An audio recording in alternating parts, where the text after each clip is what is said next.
वास येतोय अरे. ए डिश घ्या प्रत्येकाने आपापल्या. खर आपल्याला वास येतोय यार. कसं आहे बघितलं का?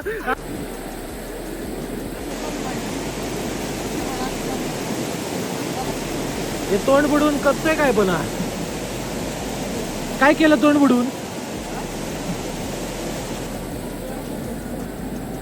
मॅगी खाऊन झाली? मग आवरायला घे ना पटपट.